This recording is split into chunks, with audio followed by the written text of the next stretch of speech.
Vintage Gibson Club, 70s Gibson Club. We calling this the Norland Gibson Club. Welcome to the club, I guess.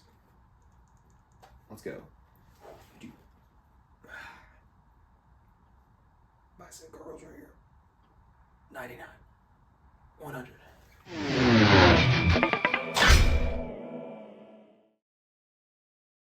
So this guitar is a 1977 Gibson Les Paul Custom in wine red.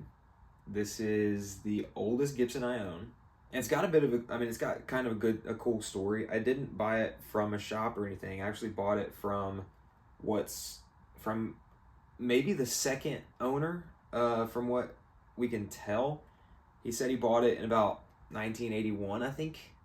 And it's a 77, so chances are pretty high he's like the second owner and he's had it ever since. But boy, oh boy, was it in need of some TLC.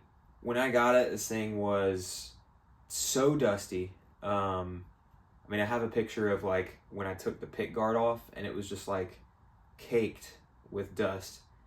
I did a full like deep clean on this guitar, like a deep clean. I took all of the parts out. I literally washed the bridge and tailpiece in hot soapy water with an old toothbrush to scrub all the grime off, which that actually worked wonders, by the way. That might be kind of a life hack. I took the pickups out of the rings and there was like this brown like crust, like a muddy gummy sort of substance all around them, and I tried asking around like if that was like just worn out, aged like wax from the potting, but it's outside the electrical tape, so apparently it's not. Like it was on the pickups, not coming from the inside of it. There was like a spider web in the control cavity in the back. Obviously the fretboard and the frets were just, two of the strings were broken and it was grimy and crusty.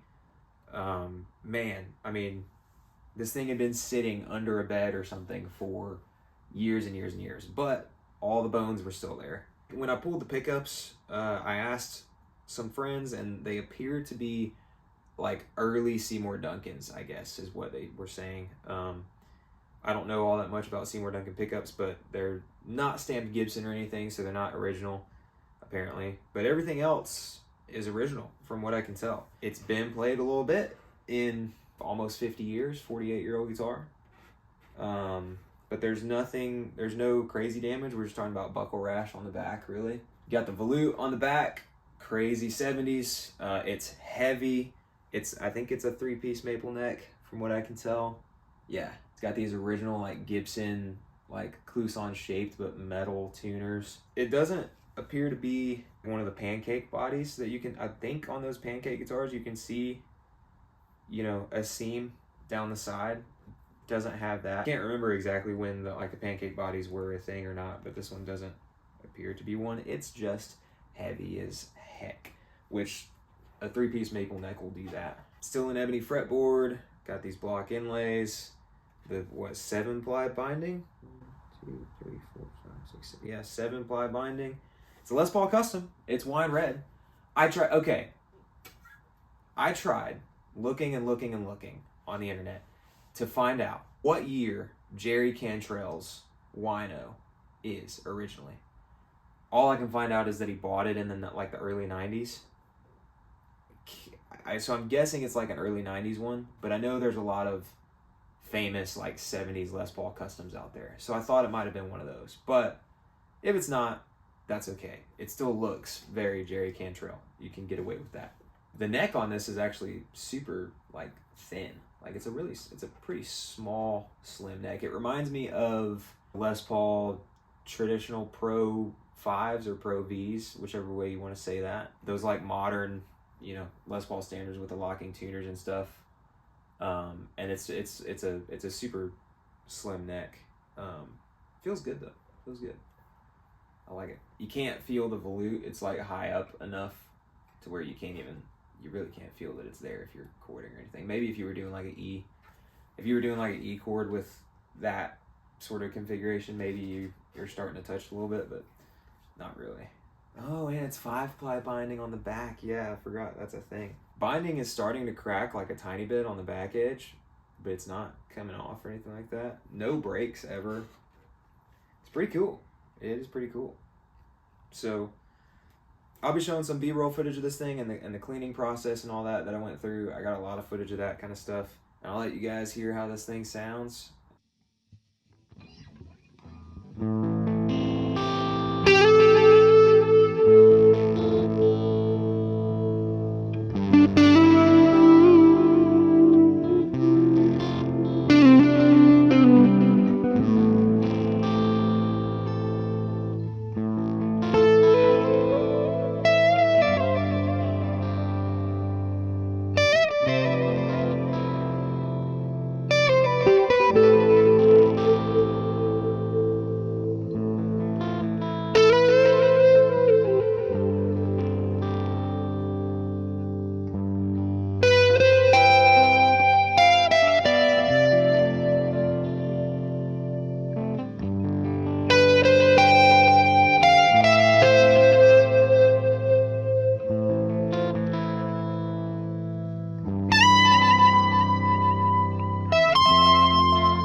Tell me what you think of my new old guitar.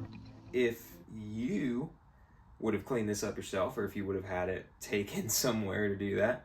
And share your stories of how you've acquired cool old guitars and similar stuff you might have. I'm a guitar nerd at heart, so I will be reading all of your cool stories, all of your cool guitar stories. Would you play it? Would you rock it? Would you deal with the like 10, 11 poundness of this thing? And also, if you know exactly what year the original wino is, I still can't figure it out. So thanks for watching Bro Knows Guitar. I'll see you next time.